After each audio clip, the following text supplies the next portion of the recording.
안녕하세요. 코하 투더골드문 진행의 이정원입니다.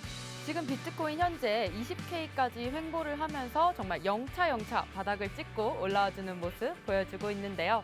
지금 암호화폐 시장에서 겨울을 논한다는 것은 아직은 시기상조인 것 같습니다.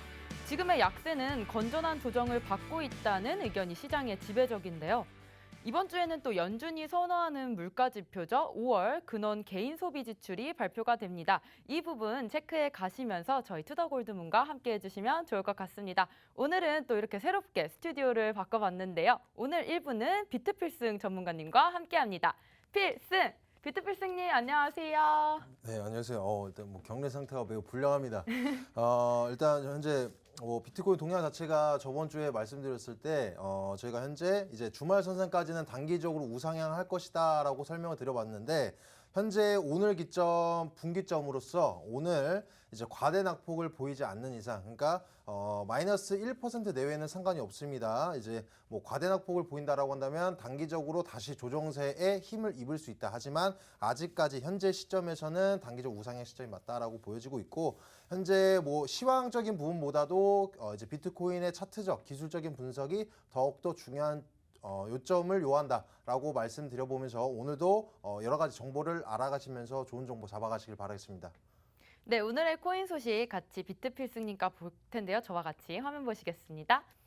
네, 미국 뉴욕 출신 현대미술가 톰 삭스가 로켓 팩토리 페인팅 전시 개막을 기념해서 27개 NFT 토큰을 로켓을 또 서울 문화비축 기지에서 발사를 했습니다. 또 이 부분에 대해서 비트필승님, NFT가 이렇게 서울에서 또 로켓 발사까지 할 정도로 조금 인기가 많은 것 같은데 이 부분 어떻게 생각하시나요? 이제 뭐 NFT적인 부분은 현재 뭐 작년 한 해만 하더라도 NFT나 뭐 메타버스와 같은 P2E 섹터와 같은 이제 기술적인 분야를 이제 접목시켰다라고만 하더라도 엄청난 이제 주식 같은 경우에 이제 상한가를 갈 정도로 엄청난 이슈가 많은데, 현재 시점에서는 이제 뭐 금리 인상부터 시작해서 뭐 러시아 사태 등등 여러 가지 이유로 인해서 이제 시장 자체가 수요도가 이제 저하된 상황에서 개별적인 NFT로 인해서 가격적인 상승을 불러일으키기는 좀 어렵다라고 보여지고 있습니다. 그렇다라고 해서 이제 NFT 자체가 지금 현재 아예 신뢰도가 저조해져서 NFT 섹터 자체가 죽어난다라는 것은 아닙니다. 기존에도 여러 번 말씀을 드려봤는데 NFT는 뭐 P2E 섹터 그리고 메타버스에 연관된 섹터로서 세 가지가 한 묶음이다라고 보여질 수 있는 시점이기 때문에 현재 특히 알트들에 대한 수요도가 더욱더 비트보다도 더욱더 거래 대금이 안 터지고 있는 것을 봤을 때는 아직까지는 개별적 이슈로 강하진 않지만 장기적으로는 우상향할 수 있는 NFT 섹터다라고 설명드릴 수 있겠습니다. 네, 다음 기사 같이 보시겠습니다. 네, 파월 의장께서 CBDC 국가로서 반드시 탐구해야 한다. 의회에 권고 예정이라고 합니다. 또 디지털 화폐에 대한 수요가 또 많아지면서 이렇게 파월 의장님께서 계속해서 규제를 말하고 있어요. 네, 이제 뭐 CBDC는 저는 이제 현재 이제 화폐 개혁 시대에 도래함으로써 정말 중요한 우리가 꼭 알아야 되는 시점이라고 생각합니다. 그러니까 분야라고 생각합니다. 이제 주식뿐만이 아니라 우리 암호화폐 시장, 그러니까 여러 투자 관점에 이제 관심이 있으신 분들은 꼭 아셔야 되는 부분인데, 현재 CBDC 관련돼서 이제 규제가 생긴다라던가 여러 가지 이제 이런 거 봤을 때는 단기적으로는 우리가 암호화폐 시장의 악재로서 가격적인 시점을 조금 낮출 수 있겠지만 장기적인 우상향이다. CBDC는 제가 기존에 예측을 했었는데 이제 연결고리 지점으로 스테이블 코인이 있습니다. 그래서 그 스테이블 코인에 관련돼서 어느 정도 각광받고, 그로 인해서 이제 디파이, 덱스 이런 탈중앙화적인 부분이 요소가 이제 수요도가 급증함에 따라서 암호화폐 시장이 올라갈 것이다라고 설명을 드렸었는데, 현재 뭐 스테이블 코인 모두 다 아시다시피 뭐 루나 사태로 인해서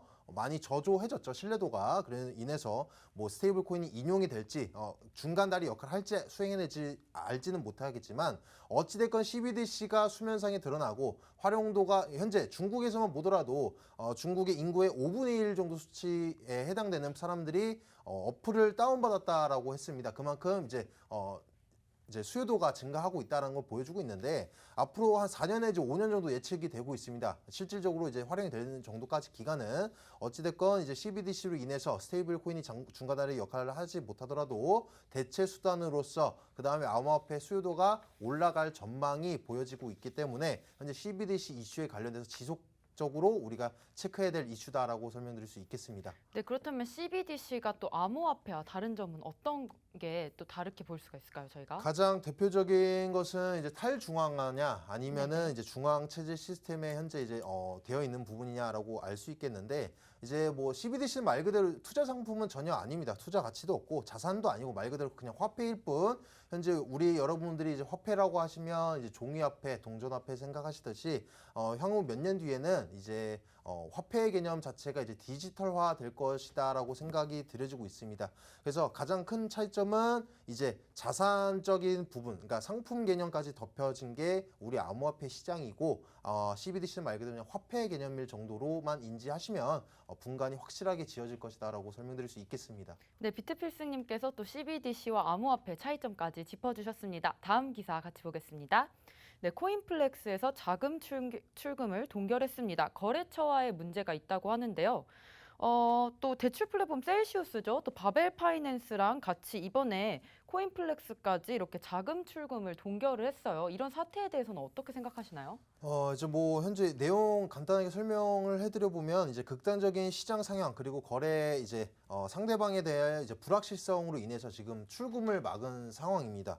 이걸 봤을 때 저는 이제 우리가 암호화폐에 뛰어드신 여러분들 투자자들 시청자분들께서는 어쨌든 탈중앙화적인 부분이 메리트가 있어서 우리가 이제 중앙체제 나라나 은행에 대한 이런 정부 제재에 벗어나서 그런 탈중앙적인 부분의 블록체인 기술을 이용해서 우리가 신뢰성을 입히면서 시장이 뛰어든 것인데 이러한 부분이 바로 CEX, DEX의 큰 차이점이다라고 설명드릴 수 있겠습니다. CEX는 여러분들이 사용하시는 이제 업비트나 빗썸 뭐 이런 걸 그러니까 중앙화된 거래소를 말씀을 드려보는 건데 이런 중앙화된 거래소에서 어떤 코인에 대한 문제가 있건 없건에 떠나서 자신들의 주관적인 객관적인 태도도 아니고 주관적인 판단에 의해서 이렇게 입출금을 막는다. 그 말은즉슨 어떻게 됐냐? 기존에 우리가 중앙체제를 벗어났는데 어떤 또 다른 우리가 탈중앙화 되더라도 어떤 개인 집단 혹은 어떤 이익을 보이기 위한 어떤 집단에 의해서 휘둘릴 가능성이 있다라는 부분들은 앞으로 투자할 관점이 있어서 CEX의 부분, 그러니까 이런 안 좋은 단점적인 장점이자 단점적인 부분도 우리가 꼭 체크해봐야 될 이슈라고 설명드릴 수 있겠습니다. 네, 다음 기사 또 같이 보겠습니다. 네, 솔라나가 내년 초 자체 스마트폰 사과를 출시한다고 합니다. 모바일 기반 생태계를 연다고 하는데요. 또 솔라나가 이번 연도에 또 많이 올랐다가 상승분을 많이 반납을 했잖아요. 또 이런 호재 소식이 나중에 상승할 때 또 괜찮은 또 호재 여력이 되는지요?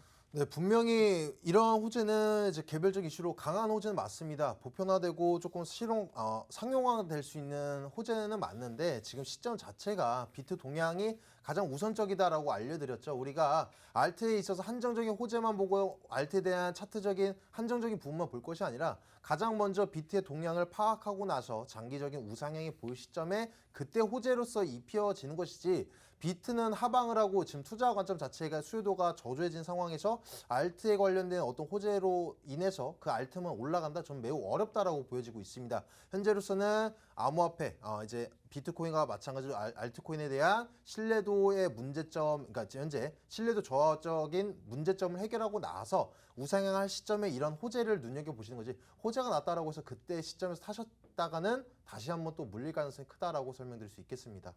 네, 오늘의 코인 소식 비트필승님과 함께 살펴봤는데요. 이렇게 항상 시장에 어떤 이슈와 호재들이 있는지 저희 투더골드문과 같이 시장 주시하시면 좋을 것 같습니다. 저희 계속해서 일부 썰전 코너 이어갈 텐데요. 오늘 썰전의 주제는요. 바로 장기적으로 볼 섹터 메타버스에 관해서 얘기 나눠보겠습니다. 오늘 비트필승님과 저랑 같이 얘기 나눠볼 건데요. 준비되셨나요? 네네, 뭐 네. 이제 뭐 메타버스 혹시 관심 많으신가요? 네, 저도 메타버스에 좀 관심이 있고 네, 그쵸. 여러 이제 개 뭐 투자를 하고도 네. 있어요. 네네. 그래서 이제 메타버스가 이제 우리가 많이 아시는 분들이 하나의 섹터 중 하나다. 이제 뭐 디파이 섹터 중에 하나, 섹터도 이제 뭐 디파이, P2E, 뭐 무브 투어 뭐 여러 가지가 많은데 그 안에 하나의 섹터다라고 인지하고 계신데 저는 메타버스에 관련돼서 정말 이제 좋게 생각하고 있습니다. 하나의 섹터 정도가 아니라 하나의 생태계다라고 저는 설명을 드렸었는데 현재 정부 정책적으로 정부 지원을 받는 우리 여러분들 그 스타트업 진행을 할 때 정부에서 실질적으로 지원을 해줍니다. 그 지원도 분야가 나눠지는데 실제로 NFT나 메타버스에 관련돼서도 지원을 따로 분야를 해주는 것만큼 그만큼 우리나라뿐만이 아니라 이제 정부 정책적으로 밀어주는 산업 분야다. 하나의 분야다라고 말씀드릴 수 있겠습니다. 그래서 현재 메타버스 중에서 대장 종목이 어떤 종목인지 말씀해 주시면. 네, 당연히 알죠. 네. 엑시 인피니티가 메타버스 또 대장 어, 종목 아닐까요? 네. 저는 대장 종목은 디센트럴랜드와 샌드박스라고. 정말요? 네, 그렇죠.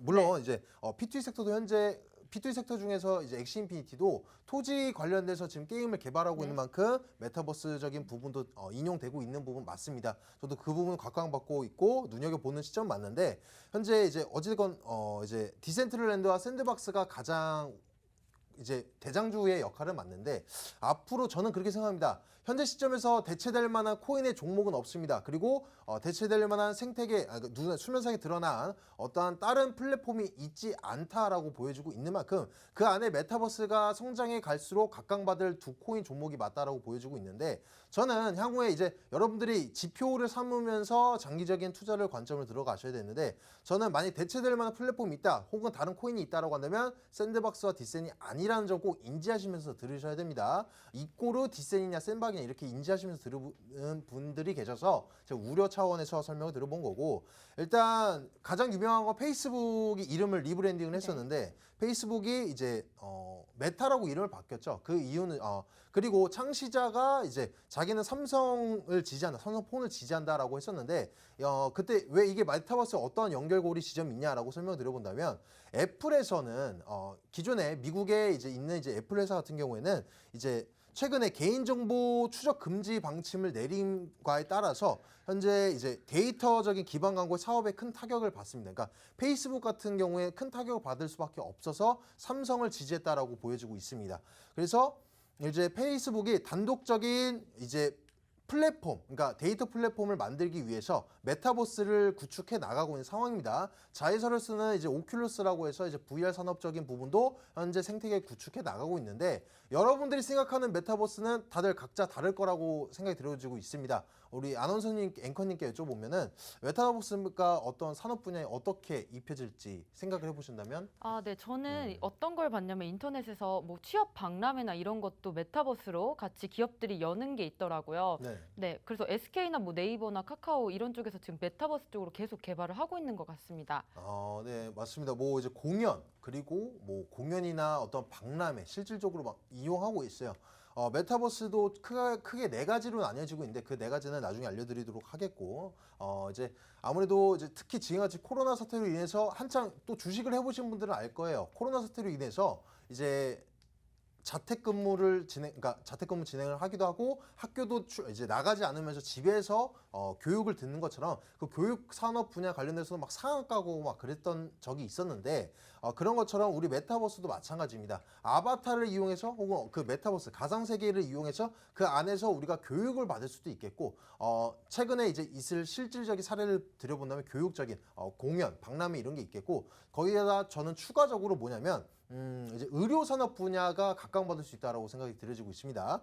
의료 분야 같은 경우에 어떤 경우가 있냐면 저는 이제 메타버스 가상세계가 실현된다라고 한다면 그 안에서 뭐 인종차별이라던가 이제 신체적인 어떠한 불편함이 있으신 분들도 다들 이제 평등하게 생활할 수 있다라고 보여주고 있고 물론 이 기술력이 구현해 내려고 한다면 더불어서 이제 뭐 VR 같은 산업 그리고 이제 그래픽 그리고 컴퓨터 여러 가지가 받쳐주고 또 오감 체감을 그러니까 실질적인 요소로 그러니까 가상 세계가 아니라 실질로 착각할 정도로 실질적으로 지금 현재 유체이탈 실험도 진행하고 있습니다. 그런 것처럼 모든 산업 분야가 접목돼야지 제가 생각하는 메타버스 산업이 되겠지만 가장 우선적으로 진행될 것 같은 건 P2E 섹터가 접목이 된다. 한마디로 게임이 접목된다는 얘기가 아니라 그 안에서 어떤 경제 활동이 일어난다고 보여지고 있어요. 그 가상 세계 안에서 토지도 구매하고 그 토지를 이용해서 우리가 광고를 내비칠 수도 있겠고 그 안에서도 우리가 이제 게임을 비롯한 어떤 산업 분야가 있을 수 있겠죠. 그 가상 세계 안에서도 수요와 공급이 일어난다라는 말입니다. 그래서 그런 거 봤을 때는 메타버스가 정말 앞으로 10년, 20년 정말 장기적으로 커질 전망이다라고 보여지고 있고 거기다 더불어서 이제 뭐 생각하고 있는 거는 저는 이제 양자 컴퓨터라고 생각을 해요. 양자 컴퓨터 사이트 한 번씩 들어보셨을 거예요. 현재 양자 컴퓨터에 관련된 어떤 주식 상품, 이제 우리 주식 기업들은 많은데 현재 아까 방금 말씀드린 바와 같이 데이터 패권 전쟁이 일어날 거다라고 한다면 이제 양자 컴퓨터의 패권 전쟁이 일어날 수 있어요. 이 선점을 누가 하냐라고 생각이 들여지고 있는데 현재로서는 양자 컴퓨터가 뭐 이제 아무래도 중국과 미국이 제일 발빨리 일어난다라고 보여지고 있습니다. 그래서 뭐 우려점이 있습니다. 우려점이 있는데 일단 일반 컴퓨터, 그러니까 컴퓨터 안에서는 저도 컴퓨터 잘 몰라요. 컴퓨터 안에서는 0과 1 이거를 비트라고 설명드릴 수 있겠는데 일반적인 컴퓨터는 0과 혹은 0 아니면 1인 이제 신호를 우리가 내비치고 있는데 그 안에서 양자 컴퓨터는 동시에 가능합니다. 0과 1이 아닌 0과 1이 같이 존재할 수 있는 이 비트가 있다. 이걸 퀀텀 비트라고 하고 즉 이제 Q 비트라고도 우리가 줄임말로 지금 인용하고 있습니다. 그래서 쉽게 설명을 들어본다면 현재 우리가 아무리 좋은 컴퓨터, 지금 우리가 실생활에 쓰고 있는 이런 컴퓨터들은 이제 한 명이 어떠한 이제 한 명이서 문제점을 해결해내려고 찾아간다라고 한다면 현재 이제 양자 컴퓨터 같은 경우는 여러 명이 문제점을 해결해 나가려고 선상을 찾아간다. 그만큼 속도가 엄청 빠르다라는 거죠. 그래서 이제 뭐 속도가 빠르다. 양자 컴퓨터 혹시 들어보셨나요? 네, 저도 들어봤는데 또 구글과 IBM에서 이번에 양자 컴퓨터 개발에 성공을 했다는 소식을 저도 들었습니다. 그렇지만 조금 제가 우려되는 부분은 이제 양자 컴퓨터가 개발이 되면 비트코인의 코드가 뭐 해킹이 된다, 채굴이 된다 이런 말이 있어요. 이런 부분에 대해서는 만약에 개발이 성공한다면 암호화폐 시장에 좋은 것일까요? 그 부분 중요한 부분을 짚어주셨는데 양자 컴퓨터가 만들어지면 여러분 다 해킹 당합니다. 뭐 비트코인도 지금 암호화폐 전문가가 암호화폐가 지금 해킹 당한다고 해서 뭐 좋은 말은 아닌데 맞습니다. 근데 이 부분이 걱정하실 게 아닌 게 암호화폐뿐만이 아니라 지금 뭐 현재 정부에서 진행하고 이런 은행, 뭐 정부 모든 정보가 털릴 수가 있습니다. 그러니까 양자 컴퓨터가 만들어진다라고 한다면 지금 존재하는 모든 암호화폐 그러니까 이제 디지털화되어 있는 우리 이제 정보에 있어서 방어할 수 있는 지금 기술력은 없습니다. 물론 양자 컴퓨터가 만들어지려고 한다면 1년, 2년 이렇게 걸리진 않습니다. 실질적으로 상용화 되려고 그러니까 만들어지기 전에도 또 이제 실질적으로 수면상에 드러나기 전에는 아마 뭐 중국이 될지 뭐 우리나라가 될 수도 있습니다. 우리나라가 될 수도 있고 뭐 미국이 될 수도 있고 알 수 없겠지만 만들자마자 수면상의 발표 그러니까 드러내지는 않을 겁니다. 왜냐면은 있을 정보를 다 빼고 나서 그 다음에 발표를 하겠죠. 그리고 나서 선점하고 나서는 이제 아마 아까 우리가 CBDC를 말씀드렸을 때도 이 화폐에 대한 패권 전쟁이 일어났다. 선점을 누가 하냐, 상용을 누가 시키냐, 기축통화의 달러를 현재 자리매김을 누가 할 것이냐라고 했던 것처럼 아마 이 모든 부분에 있어서 아마 양자 컴퓨터를 대체할 수 있는 패권 전쟁은 거의 없다라고 할 정도로 꼭 눈여겨봐야 될 시점이라고 생각이 들어지고 있습니다. 그래서 어찌됐건 이 양자 컴퓨터가 만들어진다라고 해서 암호화폐 자체가 이제 끝난다, 나중에 끝난다 이렇게 생각하실 부분이 아니라 모든 부분에 있어서 적용되는 부분이다라는 점을 이용하시면 되겠습니다. 그리고 양자 컴퓨터를 만들어진다면 어떠한 점이 있냐? 단순히 연산 능력이 빨라진다 이 정도가 아닙니다. 뭐 예를 들어 지금 우리가 도로를 까는데 신호등을 분별하겠죠. 우리가 뭐 서울에서 뭐 경기도에서 서울을 올라가는데 그 시점에서 어떻게 하는 것이 가장 효율적일지를 계산을 이뤄낼 겁니다. 지금 현재 컴퓨터로도 충분히 가능합니다. 충분히 가능한데 문제점이 무엇이냐? 연산은 가능하나 실질적인 시간이 엄청나게 오래 걸린다. 근데 지금 현재 시점에서 이런 양자 컴퓨터가 만들어진다라고 한다면 지금 현재 컴퓨터로 만 년이 걸릴 계산을 이제 불과 몇 분 선상 안에 끝낼 수 있는 수준이다. 그 말은즉슨 우리 실생활을 모든 걸 엄청나게 편하게 읽어내실 것이다 라는 점을 인지하시면서 메타버스와 양자 컴퓨터 그리고 주식 현재 모든 경제 상황에 양자 컴퓨터를 꼭 이용하시면서 투자 관점을 이어가시길 바라겠습니다. 그리고 뭐 네. 이렇게 오늘 비트필승님께서 또 메타버스와 뭐 디지털 패권 전쟁 때문에 일어난 또 양자 컴퓨터까지 이슈 짚어주셨는데요. 그렇다면 저희가 주식시장으로 잠깐 얘기를 하자면요. 메타버스가 너무너무 핫해져서 주식시장에서도 메타버스 ETF가 만들어졌습니다. 그러나 고점 대비 한 50% 이상 떨어진 것을 저희가 볼 수가 있는데 그렇다면 저희가 이거 메타버스에 대한 기대감이 좀 떨어진 건 아닐까 시청자분들 좀 궁금해하실 것 같아요. 네. 이 부분도 너무 중요해요. 잘 짚었어요. 그 왜 지금 메타버스에 관련됐다가 뭐 NFT도 마찬가지요. 엄청난 주가도 하락을 하고 우리 암호화폐 시장에서 메타버스 지금 힘을 못 쓰고 있습니다. 지금 우리 암호화폐 시장 여러분 빨간불 켜는 종목 중에서 우리 메타버스 산업 그러니까 주봉선상에서도 일봉선상, 월봉선상에도 힘을 못 쓰고 있어요. 왜 그럴까요? 그거를 이제 본질적인 부분을 생각을 해보시면 되겠습니다. 지금 어찌됐건 전체적인 암호화폐 신뢰도가 저조해져 있는 상황에서 특히 암호화폐 시장은 주식과 다르게 이제 가치주, 실적주가 나뉘질 않죠. 대부분이 다 이제 미래지향적인 전망이 두드러진 섹터이다 보니까 실질적 매출을 읽어내는 것도 아니에요. 메타버스 대장이라고 해봤자 디센트럴랜드, 샌드박스 보시면 각광받는 그 기업들 보시면 실제로 눈에 보여주는 매출액을 내지 않고 있습니다. 그 말은즉슨 정말 다른 미래지향적인 코인들 세계에서도 가장 미래지향적이라서 그래서 지금 힘을 많이 쓰질 못하고 있다. 그래서 끝났다. 이제 반등 주기 힘들다. 고점을 찍고 내려왔다. 이젠 지지부진하다. 이것이 아니라 아까 말씀드린 바와 같이 비트코인이 우상향하고 다시 신뢰성이 입혀나가고 투자 수요도 자체가 다시 증가한다. 그러면 또 다시 이제 후발주자로서 메타버스가 올라갈 것이다. 그래서 장기적인 전망으로서 적금식으로 모아간다라고 한다면 그래서 메타버스가 각광받고 좋은 섹터다라고 설명을 드려보는 겁니다.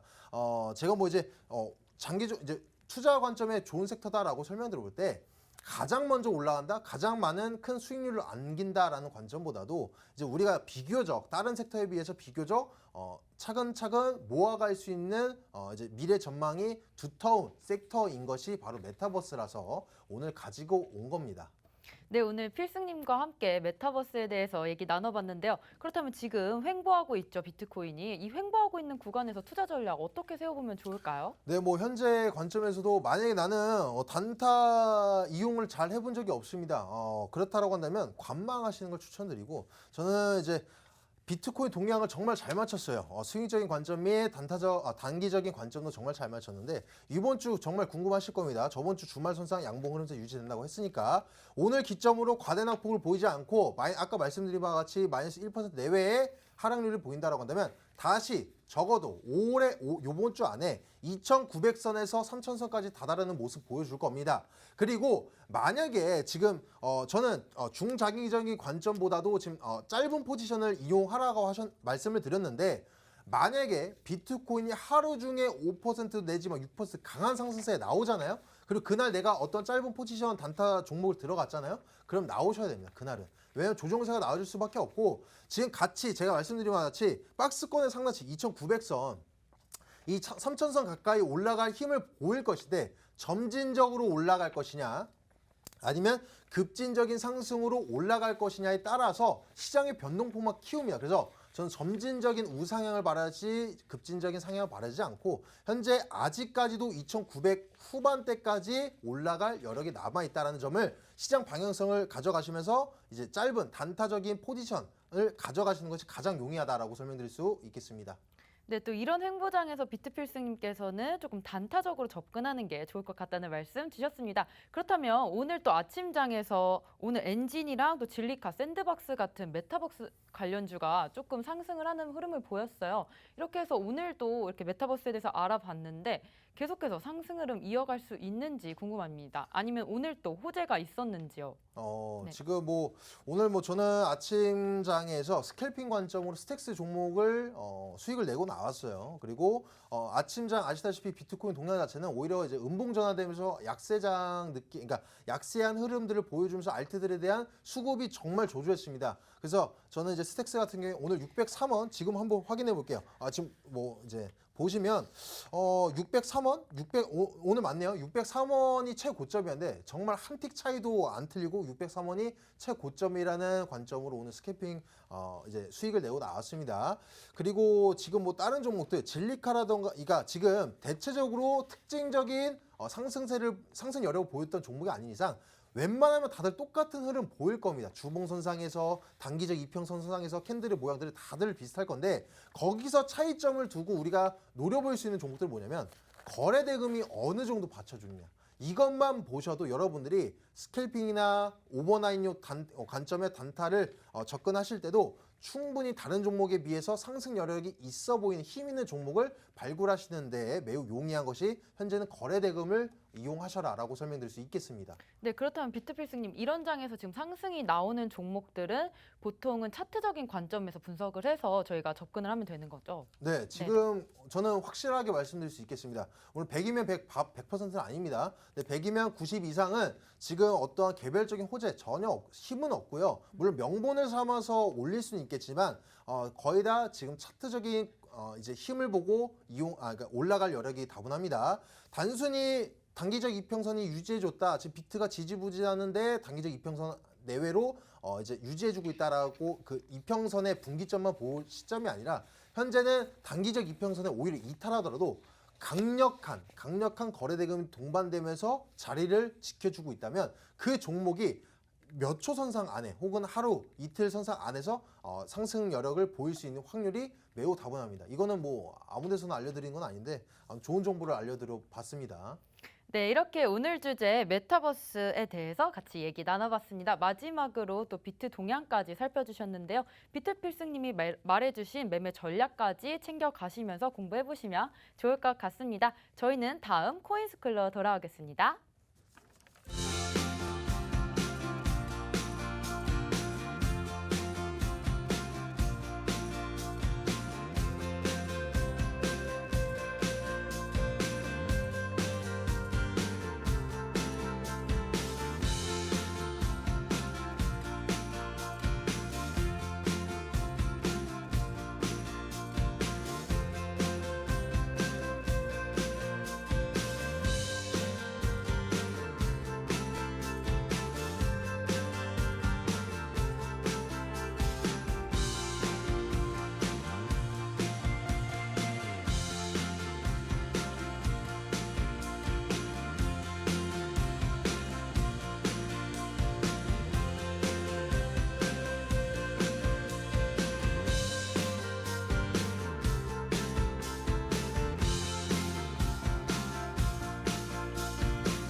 네, 코인스쿨 시간입니다. 오늘 코인스쿨 시간은요, 전문가님께서 강의를 해주시는 시간인데요. 오늘은 코인가드님께서 헤드앤숄더와 또 역 헤드앤숄더 패턴에 대해서 강의를 해주실 예정입니다. 오늘 강의로 많은 정보 얻어가셨으면 좋겠습니다. 코인가드님 모셔볼게요.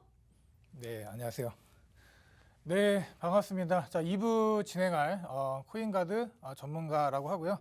자, 앞에서 좀 잘 얘기를 해준 것 같아요. 뭐 NFT나 이런 메타버스 어떻게 우리가 이 상황을 좀 봐야 될까에서 비트피스님이 잘 짚어주신 것 같고요.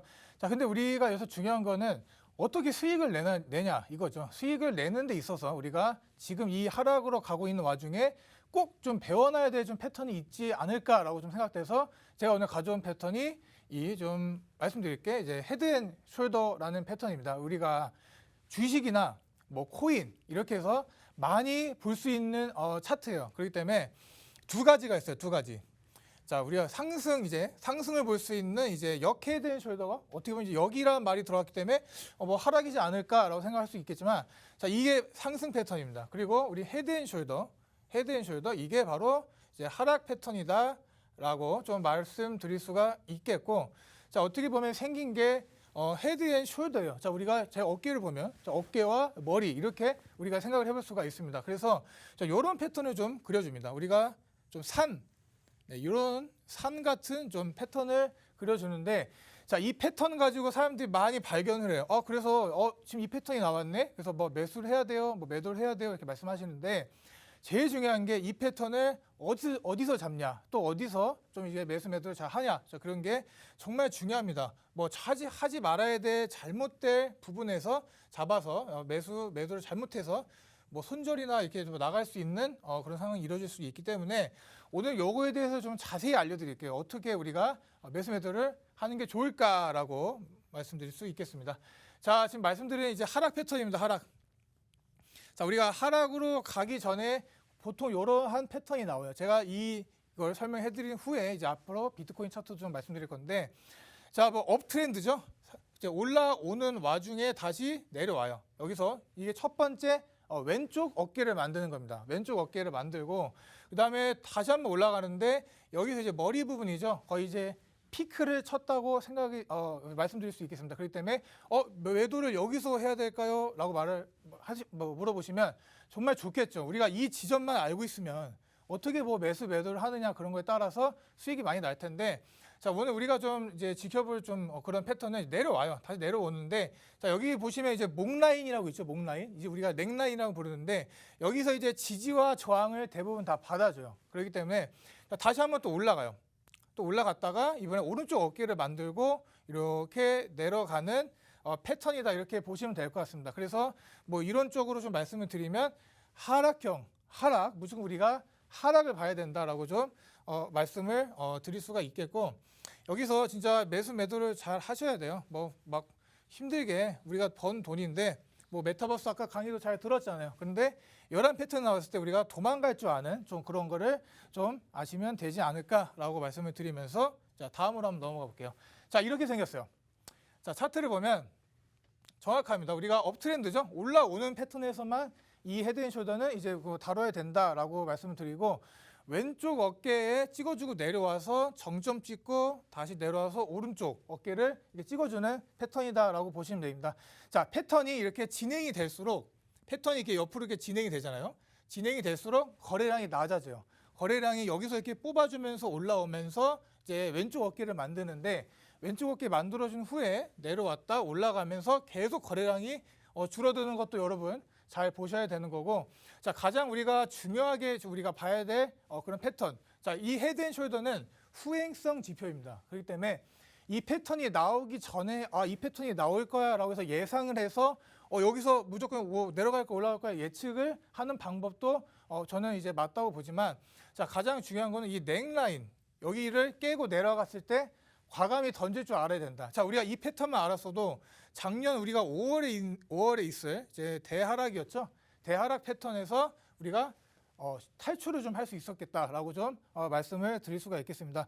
자, 그리고 좀 다시 한번 좀 넘어가면서 또 뒤에 준비한 차트를 여러 가지 차트 좀 준비했어요. 오늘 좀 여러 가지 말씀을 드리려고 이 패턴에 대해서 지금은 우리가 하락세입니다. 하락세. 코인 자체가 내려가는 하락세이기 때문에 이런 패턴을 좀 쉽게 여러분들이 발견할 수가 없어요. 왜냐하면 고점에서 나오는 패턴이다라고 잘 생각해 두시면 될 것 같습니다. 자, 그래서 넘어가면 자 이렇게 보통 지금 제가 보여드린 그림이 아까 이 패턴이죠. 이렇게 거의 지금 직각의 형태의 넥라인을 그리고 있는 이런 패턴인데 이 부분에서 여기를 깨고 내려갔을 때 여러분들은 제가 빨리 정리를 해야 된다라고 말씀을 드렸습니다. 자, 그런데 자, 보통 자, 여기 보면 이제 표시가 있죠. 더 많다, 더 많이 나오는 패턴이다라고 말씀을 드릴 수가 있겠죠. 자, 넥라인이 올라갑니다. 이렇게.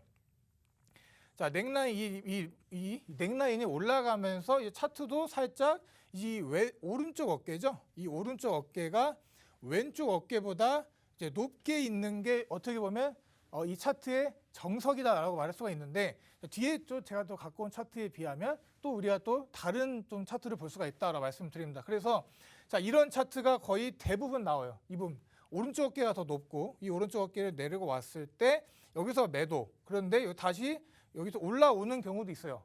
올라오는 경우에는 여기서 또 다시 정리를 하면 된다라고 좀 보시면 될 것 같고 자 그래서 지금 여기 이 장에서 말씀드린 거는 넥라인이 약간은 오른쪽으로 우상향을 하는 이런 차트가 더 빈번히 일어난다라고 좀 보시면 될 것 같습니다.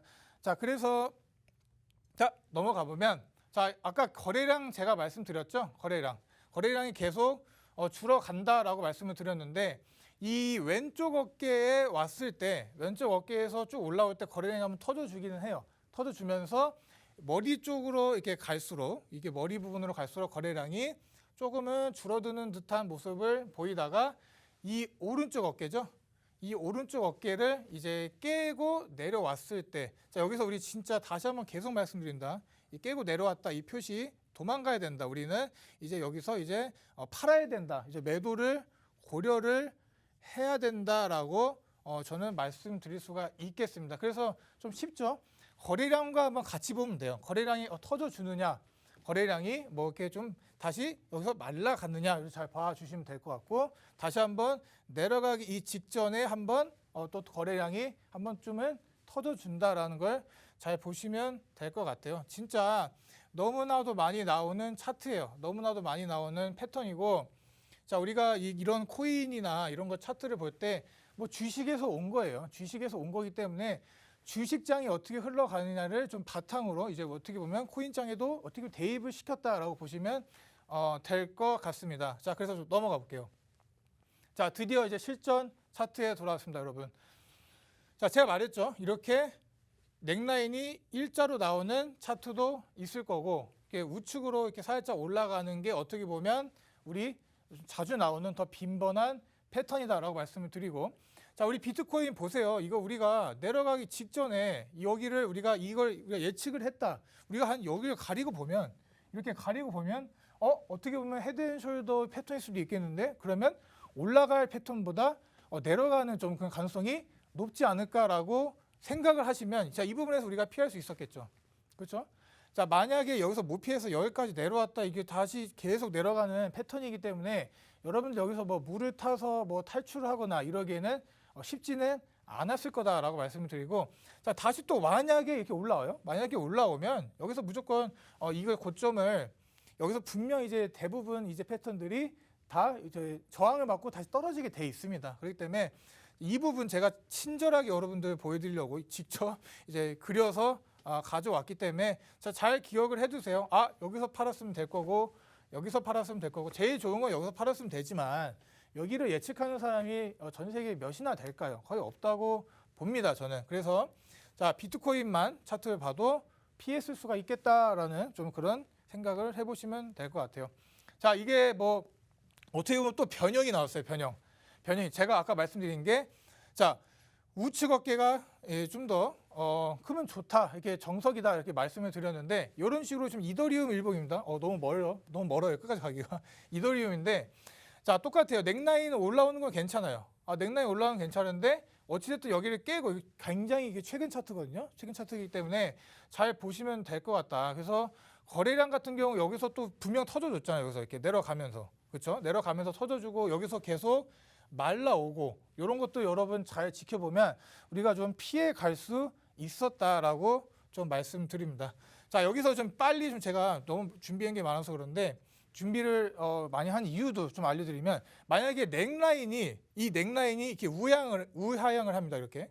그럼 우리 이 패턴은 존립이 안 되는 거예요. 그렇죠? 이 넥라인 항상 일자 아니면 상승으로 가 있어야 된다. 그럼 뭐 차트가 뭐 이렇게 되겠죠. 이런 식으로 요거 뭐 헤드앤숄더 아닙니까 하는데, 아니죠. 이거는 단연코 틀린 패턴이다라고 생각하시면 될 것 같고, 뭐 어깨가, 이 어깨 있죠, 어깨. 진짜 아슬아슬했어요. 자, 어깨가 이 머리보다 위에 있으면 된다, 안 된다? 안 된다라는 것도 좀 알아보시면 될 것 같고, 자, 우리가 또 하나 진짜 여기서 제일 중요한 게, 만약에 이 패턴이, 자, 우리가 지금 여기 상승 트렌드잖아요. 상승 트렌드인데, 자, 요거를 한번 지워보고, 자, 만약에 지금 차트가 위에서 내려온다고 생각해 볼게요. 이렇게. 자, 그러면 헤드앤숄더가 전혀 성립이 안 되는 거예요. 무조건 이 헤드앤숄더는 하락측에서 올라올 때, 그리고 위에서 내려올 때는 전혀 성립이 안 된다라고 생각해 주시면 됩니다. 야, 이것만 알아도 지금 오늘 여러분들 공부하기가 상당히 용이했을 거다, 다 아셨을 거다라고 말씀드리고, 지금 보면은 아까 말씀드린 거 그대로요. 이대로 간다라고 말씀드리고, 자, 우리가 이제 반대입니다. 반대. 지금 우리가 이 시점에서 정말 중요한 게 이 역헤드앤숄더죠. 역헤드. 반대. 자, 하락이 내려왔어요. 그래서 우리가 상승으로 가기 전에 상당히 많이 나오는 패턴이다라고 보시면 될 것 같고, 자, 기본 원칙은 우리 헤드앤숄더와 상당히 유사합니다. 그래서 자, 이번엔 다운트렌드예요. 내려오고 있습니다. 내려오고 있다. 내려오는 상태에서 저점을 잘 지지해주고 그 다음에 올라가는 패턴이기 때문에 비슷해요. 목라인이 이렇게 일자로 이렇게 그어져 있고, 여기서 또 저항받고 이제 뭐 지지받고 이렇게 올라가는 이런 패턴이기 때문에, 여기를 뚫고 여러분 올라갈 때 매수를 하시면 조금은 단기적으로 좋은 우리 수익을 낼 수가 있다라고 말씀드립니다. 진짜 이런 하락장 지금 여러분들 많이 힘들어하실 텐데 이 역헤드앤 숄더를 여러분 잘 찾아보세요. 뭐 꼭 비트코인이 아니어도 되니까 여러 알트코인들 이렇게 많이 나오게 되면 역헤드앤 숄더가 패턴이 지금 나오는 것 같은데 이게 상승으로 갈 수 있지 않을까도 한번 찾아보시면 좋은 결과를 이룰 수 있을 거다. 그래서 좀 뭐 영어로 돼 있어서 어렵죠. 근데 쉽게 설명드리면 똑같습니다. 자, 위에서 다운트렌드 내려오고 왼쪽 어깨 만들고 또 머리 만들고 다시 여기를 뚫고 올라간다. 자, 우리가 볼 부분은 물론 여기서 헤드에서 사면 제일 좋겠죠. 우리가 헤드앤숄더는 고점에서 팔았으면 좋았을 거다라고 말씀드리지만 여기서는 오히려 여기서 매수를 했으면 좋았겠지만 자, 이걸 가리고 보면 우리가 역헤드앤숄더를 패턴을 상상할 수가 있을까요? 아니죠. 이게 나올지 안 나올지는 여러분들 이게 거의 후행성 지표이기 때문에 어느 정도 그림이 완성되고 나서 이 부분을 노려보는 게 어떻게 보면 정확도가 많이 높겠다라고 말씀드릴 수 있겠습니다. 자, 좀 이제 이게 눈에 좀 들어오죠? 네, 눈에 들어옵니다. 그냥 산을 생각하면 돼요. 자, 우리 똑같아요. 우리가 이제 헤드앤숄더는 이렇게 올라갔죠. 넥라인이. 근데 역헤드앤숄더는 내려와야 된다. 넥라인이 무조건 내려와야 된다. 그리고 왼쪽 어깨 머리보다 더 올라가면 안 된다. 그것도 똑같습니다. 지금 완전히 지금 정확히 적중을 하고 있죠. 적중이 아니라 이렇게 다 좋은 모습을 보이고 있는데 자, 여기서 돌파 시에 매수하고 자, 돌파 시에 매수했어요. 다시 올라갔다 내려옵니다. 여기서 리테스트를 한번 보여줘요. 리테스트에서 만약에 뚫려서 내려간다 그러면 이 패턴은 성립이 안 되는 겁니다. 그렇기 때문에 빨리 여기서 만약 매수를 할 거면 손절가를 짧게 걸어두고 들어가시면 좀 좋을 것 같아요. 손절가 짧게 걸고 여기서 만약에 매수를 한다. 그럼 여기서 만약에 쭉 빠져요. 그럼 여기서 매도 빨리 쳐버리고 아니면 올라가면 이 많은 상승분을 여러분은 먹을 수가 있겠다라고 좀 말씀을 드립니다. 자, 진짜 계속 말씀드리는데 이거 잘 기억해 두셔야 돼요. 역헤드앤숄더 진짜 많이 나오는 패턴이다라고 보시면 될 것 같습니다. 자, 똑같습니다. 이것도 이렇게 넥라인이 일자인 이렇게 나오는 이 빈도보다 우리가 이제 하락 추세로 가는 이 와중에 이 패턴이 나왔네. 여기쯤 왔어요. 예를 들어서 우리가 여기쯤 와서 보고 있다. 근데 이 부분을 돌파한다 할 때 매수를 하면 여러분 많은 우리 좀 결과를 또 얻지 않을까라고 좀 말씀드리고 여기서 또 우리가 헤드앤숄더와는 좀 다른 제가 팁을 하나 드리자면 자, 여기 머리 라인이 있거든요. 머리 라인부터 이걸로 이게 보기 쉬울 것 같다. 자, 여기 머리 라인부터 여기까지 이 거리. 자, 보시면 이게 거리가 있습니다. 여기 좀 지저분하게 다시 정리를 할게요. 예. 여기 이 거리만큼 우리가 이 부분을 넥라인을 뚫었을 때 목표가를 이 정도 설정해 주시면 돼요. 네. 이렇게 좀 가는 패턴이 좀 많이 나타나기 때문에 목표가를 설정할 때 예를 들어서 이 정도 머리가 이 정도 라인이 나왔네. 그러면 나도 여기서 이 정도 좀 길이를 우리 업비트 가보면 길이 측정하는 거 있잖아요. 뭐 위아래 이렇게 해서 측정하시고 이 정도를 우리가 이제 우리 목표가로 잡아보시면 수익이 좀 극대화되지 않을까. 자, 손절은 빨리 하셔야죠. 네, 이거 좀 팁을 하나 드렸습니다. 그래서 이런 식으로 좀 가게 되면 여러분들 투자하시는데 나쁜 모습을 보이지 않을 것 같아요. 자, 지금 제가 가져왔습니다. 자, 이게 뭐죠, 이게? 자, 비트코인 4시간 봉입니다. 그런데 자, 제가 웃긴 거는 이게 지난 주말 전에 제가 캡처를 해놨어요. 지난 주말 전에 캡처를 해놨는데 자, 우리가 지금 비트코인 현재 무빙이 어떻게 나오고 있습니까? 여기서 4시간 패턴인데 이렇게 가다가 살짝 이렇게 와 있는 상태예요. 자, 그럼 이 패턴은 일시적으로 우리가 완성이 되지 않았다라고 생각을 하시면 돼요. 그렇기 때문에 지금 많은 제가 이때 이제 이 비트코인이 좀 상승하는 패턴이 나왔기 때문에 개인 이제 뭐 매매하시는 회원분들께 어떻게 보면 우리 비트코인 상승으로 갈 수도 있겠다라고 했지만 지금 이 패턴이 그대로 존립이 성립이 안 되는 상황이 나왔다. 그렇다고 해서 우리가 지금 그러면 뭐 빨리 끊어 버려야 되나? 그것도 아니죠. 여기서 분명 이렇게 이제 앞으로는 이렇게 될 거예요.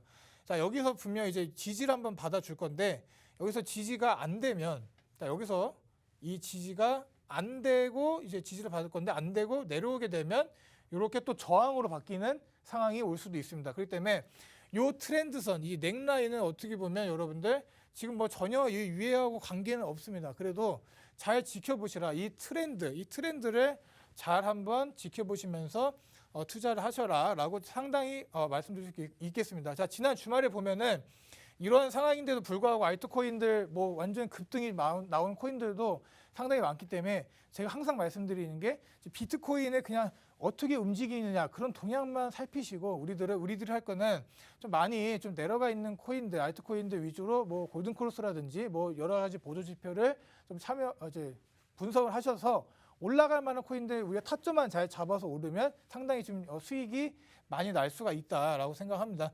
비트코인에만 목숨 걸지 마세요. 비트코인에만 무조건 투자를 해야 된다. 뭐 안전하게 알트는 위험하다 이렇게 생각하시는데 자, 그러지 맙시다. 우리 그렇게 하면 우리 큰 돈을 벌 수가 없습니다. 자, 지금 이렇게 뭐 패턴에 대해서 좀 말씀을 드렸어요. 패턴에 대해서 말씀드렸는데 자, 어제 뭐 업비트 저번 주에 뭐 이런 좀 공지가 올라왔죠. 24일 날 올라온 건데 이런 좀 ERC 계열의 디지털 자산이 이제 입금 주소가 변경 완료 이게 된다. 그래서 변경을 해야 된다. 여러분들이 직접 들어가셔서 변경을 해야 됩니다. 그렇기 때문에 뭐 이더리움 블록체인 입금 주소죠. 뭐 앵커나 뭐 오미세고 골렘 뭐 이런 코인들이 많이 좀 포함이 돼 있기 때문에 주소를 좀 새로 발급 받으셔야 돼요. 왜냐하면 우리 지금 뭐 예를 들어서 막 오입금을 했어요. 입금이 잘못돼서 기존에 있던 이제 주소로 이제 막 이런 거 이렇게 볼 수가 있겠네요. 뭐 차고 전송.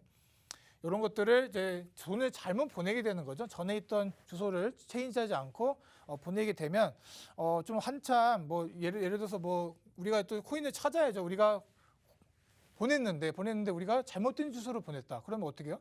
우리가 코인을 어떻게 찾아내려는 노력을 해야 되는데 지금 현재 우리가 취하고 있던 방식이 이제 CA 방식이죠. CA 방식이라고 이제 이런지 탈중앙화에 좀 부합하지 않는 좀 전송 방식이었습니다. 왜냐하면 코인을 보냈는데 잘못 보냈어요. 잘못 보냈는데 상대방 우리가 모르는 사람의 상대방 계좌를 우리가 어떻게 보면 건들 수가 있습니다. 이런 것들 보면은 앞으로 우리가 나아가야 되는 코인 방향과는 좀 반대죠. 그렇기 때문에 이제 바꾼 방식이 이제 EOA 방법으로 이제 바꿨는데 뭐 여러 가지 뭐 시스템 업데이트하고 이렇게 하는 건데 여러분들은 뭐 굳이 이렇게 잘 모르셔도 된다. 보안상의 좀 위험을 제거하는 그런 시스템이라고 보시면 되고 뭐 복구 범위도 좀 확대가 됩니다. 그래서 복구에 상당한 뭐 어려움이 있을 거다라고 얘기를 하잖아요. 이런 것도 좀 개선이 됐다라고 보시면 될 것 같고 자 간단해요. 뭐 업비트에 들어가 보시면 우리들 뭐 자산 검색이 업비트 창이 있으면 좀 다 지워서 다시 한번 해볼게요. 업비트 창에 들어가셔서 뭐 입출금에 들어가세요. 입출금에 들어가신 다음에 뭐 우리 ERC 관련된 코인들을 클릭을 하신 다음에 우리 다시 이게 플러스라는 이제 버튼이 보이실 거예요. 그래서 새로운 주소를 발급 받으시면 되겠다라고 말씀을 드리고 똑같습니다. 지금 이것도 다 이게 하는 방법이에요. 어떻게 보면 새로운 입금 주소를 발급 받으셔서 우리가 뭐 돈을 보내고 뭐 코인을 받고 이런 데 좀 문제가 안 생기게 다른 거래소에서 뭐 전송할 때 착각이 안 되게 좀 잘 해보자라고 말씀을 드릴 수가 있겠고 요거는 좀 많이 물어보셔갖고 뭐 내가 갖고 있는 코인도 뭐 불이익이 있나요 하시는데 전혀 그런 거 없고 그냥 주소만 새로 발급 받으셔라라고 말씀드릴 수가 있겠습니다. 자 지금 이제 이 방송이 끝나고 요즘 제가 하고 있는 게 히든코인을 좀 제가 무료 방송할 때 좀 나가고 있어요. 그래서 지금 이 시점에서 우리들이 매수를 하는 데 있어서 좀 좋은 타점을 가진 뭐 어떻게 보면 코인이 뭐 어떻게 보면 나한테만 좋은 코인이 있을 수가 있고 뭐 상대방한테 좋은 코인이 있을 수가 있는 거잖아요. 그거는 어떻게 보면 코인 자체가 좋은 게 아니라 그 코인을 좋은 시점에 여러분들이 잘 매수를 하셨기 때문에 여러분들에게 수익이 온다라고 좀 말씀을 드리고 1시 반부터 이제 무료 방송을 하니 오셔서 만약에 지금 비트 동향을 보고 우리 코인이 움직이 좋아 보이면 이제 들어가도록 여러분들께 추천도 드리고 하겠습니다. 네, 여기서 준비한 거 다 마치도록 할게요. 네, 이렇게 오늘 코인가드님께서 헤드앤숄더와 또 역헤드앤숄더 패턴까지 봐주셨고요. 또 코인 이슈까지 살펴주셨습니다. 오늘 배우신 부분들 정리하면서 투자 전략 세워가시길 바라겠습니다. 좀 더 자세한 매매 방법과 또 차트 분석 저희가 오후 1시 반부터 이어가고 있는데요. 오후 1시 반부터 무료 방송으로 진행하고 있습니다. 함께 참여하실 수 있는 방법 안내해드리겠습니다. 먼저 컴퓨터로 들어오실 분들은 팍스경제TV 홈페이지에 들어오셔서 좌측 하단 보시면 투더골드문 배너가 있습니다. 배너 클릭하시면 바로 전문가님들의 실시간 무료 방송을 함께 하실 수가 있고요. 또 핸드폰으로 함께 하고 싶다라고 하시는 분들은 여러분들 쓰시는 녹색 창에 투더골드문 검색하셔서 상단 링크 통해서 들어오시면 됩니다. 오후 1시 반부터 무료 방송 함께 해주시면 좋을 것 같고요. 저희가 준비한 방송은 여기까지입니다. 네, 본 방송에서 제공하는 정보는 투자 판단의 참고 자료일 뿐이며 특정 자산 가치의 상승과 하락을 보장하지 않는다는 점 유의해 주시길 바라겠습니다. 저희는 다음 이 시간에 오겠습니다. 시청자 여러분 고맙습니다.